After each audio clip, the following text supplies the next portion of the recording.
የበጋ መስኖ ስራ በተለይ ደግሞ አትክልትና ፍራፍሬ እንደ ሀገር ምርታማነቱ ጨምሯል። ይህ በአርሶ አደሩ ቤትስ ምን አይነት የኑሮ ዘይቤን አምጥቷል፣ የአመጋገብ ስርዓታችን ላይ ምን አይነት ለውጥ አምጥቷል የሚለውን ለመመልከት አሁን የሚገኘው ምስራቅ ሸዋ ዞን ሉሜ ወረዳ ነው። በአንድ አርሶ አደር ቤት ገብተን ይህንን እንመለከታለን። አብራችሁን ቆዩ።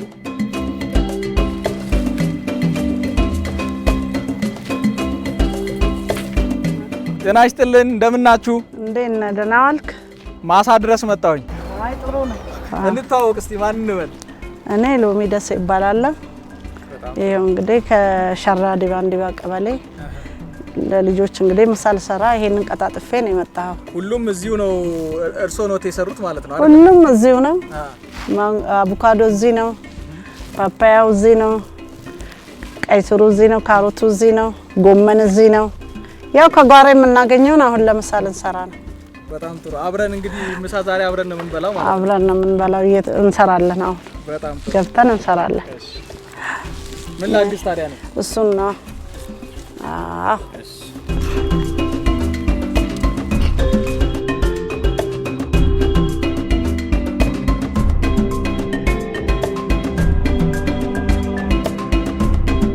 ከጓሮ ቀጥፎ ይዞ መጥቶ ለልጆች መስጠት፣ ለራስ መብላት ምን አይነት ደስታ አለው? እስቲ መሬት ባዶን ከመቀመጥ ይሄንን እንኳን የምግብ ፍጆታ ችለን ገበያችንንም ደግሞ ለማሳደግ ጤፍና ስንዴ በቆሎ ነው የምናመርተው።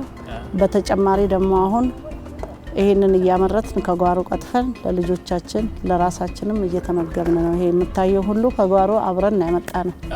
እኛ በመስኖ እናርሳለን። ፓምፕ ይሰጠናል፣ የሞተር ፓምፕ ጉድጓድ ቆፍረን ቅርብ ቦታ ስላለ ጉድጓዳችን በሞተር ነው የምናወጣው ውሃውን። ማሳ ድረስ አምርተን ነው እኛ ቲማቲም በአይሱዚ ጭነን አዲስ አበባ ነው የሚሸጠው። አበባ ጎመን፣ ጥቅል ጎመን፣ ዙኩኒ እዚህ አካባቢ የማይመረት ነገር የለም፣ የማይሆንም ነገር የለም። አቮካዶ ጠዋት ከዳቦ ጋራ ቁርስ ይመገባሉ። እንቁላል አለ ለቁርስ፣ እንቁላሉም እዚሁ ጓሮ ነው የምናመርት። ወተት አለ እዚሁ ግቢ ውስጥ። ስለዚህ ሁሉም ነገር እዚህ ስለሆነ ልጆቻችንን እኔ እንኳን አሁን ልጆችን አሳድጌ አርገው ተምረው ጨርሰው ወደ ስራ ናቸው። እነሱ የወለዱትን ነው እየመገብኩኝ ያለሁት አሁን። ስለዚህ አያት ሆኛለሁ እኔ። ማዕዳችን አእምሮን ከማሳደግ አንጻር ኢትዮጵያን ከመገንባት አንጻር ትልቅ አስተዋጽኦ አለው። ለጤናም በረከት እንደሆነ የባለሙያዎች ይናገራሉ። ይህንን በማየታችን እጅግ በጣም ደስ ብሎናል። አሁን ደግሞ ማዕድ ላይም ቁጭ ብለን እየበላን ደግሞ የምንጫወት ነው የሚሆነው። እየተሰራ ነው አይደል? እየተሰራ ነው፣ እየሰራን ነው። በየአይነቱ ጁስም እንመታለን።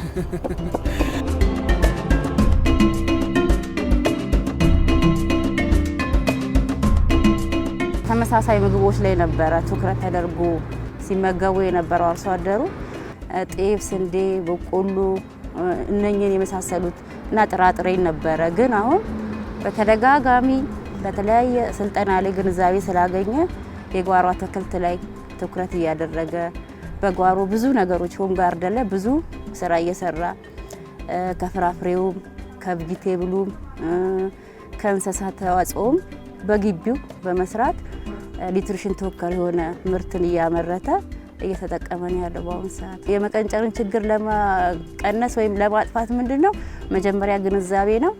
ግንዛቤ ከተገኘ በኋላ ያንን ያገኘውን ግንዛቤ በደጁ ላይ ባለው በመሬት እንትን ላይ አምርቶ እንዲጠቀምና ከግቢው የሌለውን ደግሞ ከገበያ ቢያንስ የተመጣጠነ ምግብ አንድ ቤተሰብ ከስድስቱ አራቱ በቀን መመገብ አለበት የሚል መመሪያ አለ።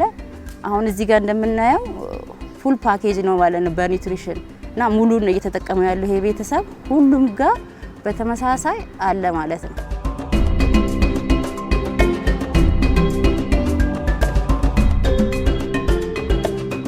ተመልካቾቻችን አሁን እንግዲህ ማዕድ ላይ ነው የምንገኘው። ከማሳ ጀምሮ ተሰርቶ አሁን ላይ አብረን እየተቋደስን ነው የምንገኘው። እንደሚታወቀው አትክልትና ፍራፍሬ እንደ ሀገር እየተሰራበት ያለ እንደዚሁም ደግሞ ምርታማነቱ እየጨመረ መጥቷል። ይህ በአርሶ አደሩ ቤት ምን ይመስላል ብለን ነው እዚህ የተገኘ ነው። ማዕዱ በአትክልትና ፍራፍሬ ሙሉ ነው። እንደ ሀገር በሁሉም አርሶ አደሩ ቤት እንዲኖር ይበልጥ ምርታማነቱን መጨመር ይገባል እንላለን። ወደ ማዕዱ እንመለስ።